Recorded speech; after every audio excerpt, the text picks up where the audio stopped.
mengucapkan pertama selamat Hari Anak Nasional tahun 2021 untuk seluruh anak-anak Indonesia dimanapun kalian berada.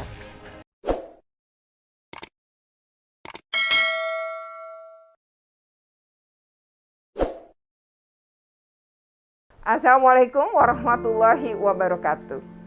Salam sejahtera untuk kita semua. Bulan Juli adalah bulan anak, karena pada bulan Juli kita pasti memperingati Hari Anak Nasional. Hari Anak Nasional jatuh setiap tanggal 23 Juli. Dan pada tahun ini kita kembali merayakan Hari Anak Nasional dengan cara berbeda. Dulu kadang-kadang presiden tuh datang di Hari Anak Nasional. Anak-anak kumpul ya di berbagai daerah. Biasanya ada daerah tertentu akan yang menjadi tempat puncak peringatan Hari Anak Nasional. Namun karena masa pandemi, maka seremoni itu berpindah ke dunia maya, berpindah secara daring ya. Tentu apapun ya tentang Hari Anak Nasional, barangkali kita perlu juga merenungkan ya pada Hari Anak Nasional di masa pandemi ini seperti apa. Video ini akan membahas tentang bagaimana ya anak-anak Indonesia mengalami atau menjalani ya hari-hari di masa pandemi ini. Ini menjadi sebuah catatan karena banyak hak-hak anak yang mungkin saja terlanggar atau tidak bisa direalisasikan pada masa pandemi ini. Oke, sebelumnya jangan lupa untuk di-like, share, comment, and subscribe. Bagi yang belum subscribe, segera bunyikan loncengnya. Indonesia memasuki ya pandemi COVID-19 itu dimulai pada Maret tahun 2020. Kalau berhitung pada Juli 2021, maka hampir 15 bulan lebih anak Indonesia hidup pada masa pandemi. Ketika di masa pandemi ini, kondisinya tentu berbeda dengan masa sebelum pandemi atau sedang tidak ada pandemi. Di dalam sini anak-anak yang harusnya memiliki hak bermain. Karena melarang anak-anak bermain itu sama dengan melarang orang tua bekerja.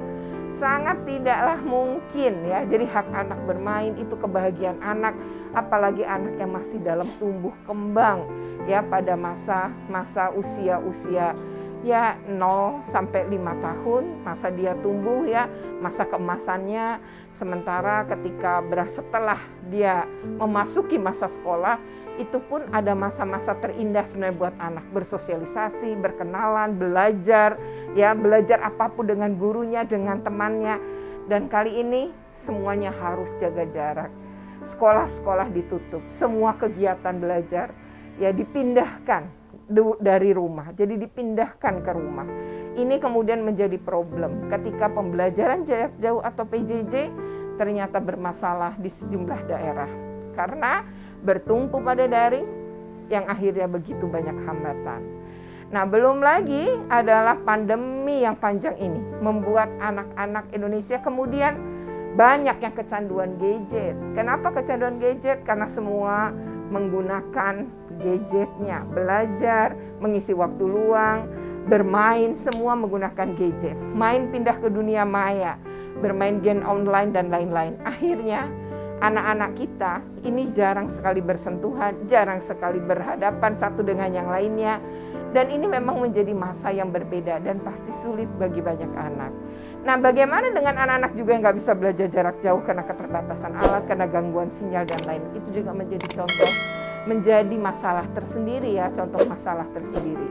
Nah, sekarang COVID melanda Indonesia dengan varian baru yang jelas lebih ganas dan lebih ya ini betul-betul melipat gandakan jumlah korban yang terkonfirmasi COVID, kemudian jumlah kematian, bahkan di Indonesia jumlah kematian itu untuk anak yang terkena COVID-19 angkanya mencapai 5%, 3-5%, sementara angka global hanya 3%. Berarti angka kematian anak Indonesia akibat COVID-19 itu sudah mencapai angka tertinggi di dunia. Jadi kondisinya ini sangat luar biasa. Ternyata angka yang tinggi, kematian yang sangat tinggi Karena pertama, ruang isolasi khusus anak memang tidak ada. Kemudian rumah sakit khusus anak untuk COVID juga memang tidak ada. Ruang ICU, NICU, PICU untuk anak juga sangat minim.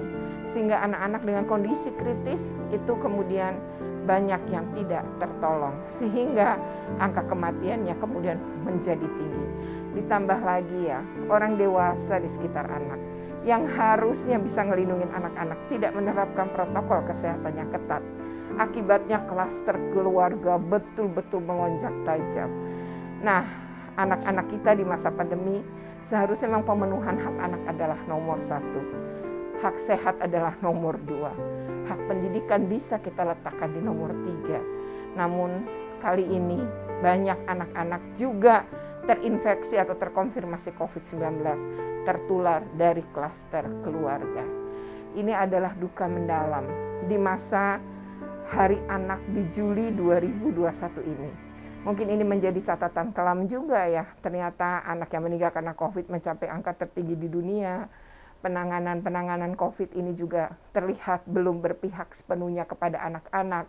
Sehingga anak kemudian ini kelompok rentan, ya kelompok yang paling rentan, dan kemudian walaupun angkanya mungkin dinyatakan 12,6%, angka terkonfirmasi COVID itu angka yang cukup tinggi. Dan sekarang untungnya ya, pasti pada bulan Juli juga per 1 Juli lalu pemerintah ya BPOM sudah merekomendasikan untuk pemberian vaksin anak. Nah, vaksin anak ini diharapkan mampu ya untuk melindungi anak-anak. Setidaknya anak-anak Indonesia kalaupun dia tertular, resiko akibat penularan itu menjadi turun jika dia sudah divaksin. Apalagi kalau sudah divaksin 2 kali. Ya, oleh karena itu kita patut bersyukur bahwa anak usia 12-17 tahun akhirnya bisa divaksin di bulan Juli di Hari Anak Nasional.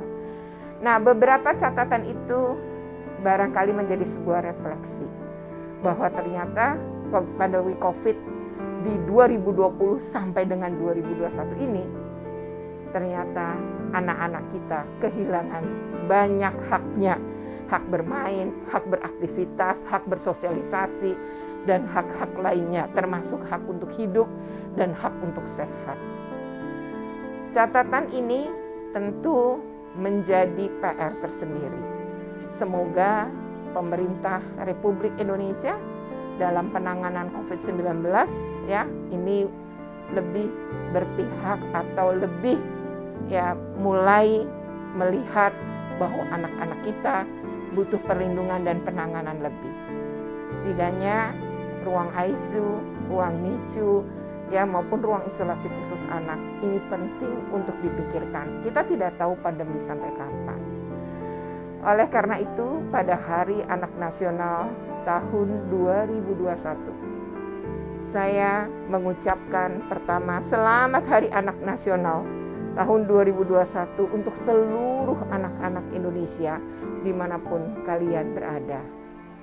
Dan pada Hari Anak ini kami ya tim Jurnal Retno Listiarti tentu mendorong agar pemerintah lebih memperhatikan, lebih kuat dalam penanganan terhadap anak-anak yang terimbas atau terinfeksi COVID-19. Pada saat masa ini juga ya semoga hak anak-anak ketika sudah divaksin, kalau 70% warga sekolah sudah divaksin, maka diharapkan sekolah bisa dibuka dan kekebalan komunitas segera terbentuk ya herd community, dan semoga sekolah bisa dimulai pembelajaran tatap muka aman untuk anak-anak, tentu dengan tetap memperhatikan protokol kesehatan. Untuk seluruh anak Indonesia tetap semangat meskipun ini masa pandemi, tetap berpikir positif bahwa kita semua bisa selamat dan bisa melalui masa sulit ini. Pandemi ini kita berperang dengan musuh yang tidak terlihat, yaitu virus. Dan tentu ini lebih sulit. Jadi anak-anak juga harus mengerti, harus memahami kalau kalian punya masalah psikologi akibat kondisi ini, segera minta bantuan. Setidaknya mintalah konseling dengan guru bimbingan konselingnya di sekolah. Demikian video ini. Terima kasih atas perhatiannya. Jangan lupa untuk di-like, share, komen, and subscribe. Segera subscribe bagi yang belum. Sekali lagi saya ucapkan terima kasih. Assalamualaikum warahmatullahi wabarakatuh. Selamat Hari Anak Nasional tahun 2021. Selamat Hari Anak Nasional tahun 2021. Keluarga besar SMP Negeri 4 Kota Bekasi mengucapkan Selamat Hari Anak Nasional tahun 2021. Selamat Hari Anak Nasional tahun 2021. Selamat Hari Anak Nasional tahun 2021. Assalamualaikum warahmatullahi wabarakatuh. MAN 10 Jakarta mengucapkan Selamat Hari Anak Nasional tahun 2021. Keluarga besar SMP Negeri 270 Jakarta mengucapkan Selamat Hari Anak Nasional tahun 2021. Keluarga besar SMA Negeri 22 Jakarta mengucapkan Selamat Hari Anak Nasional tahun 2021.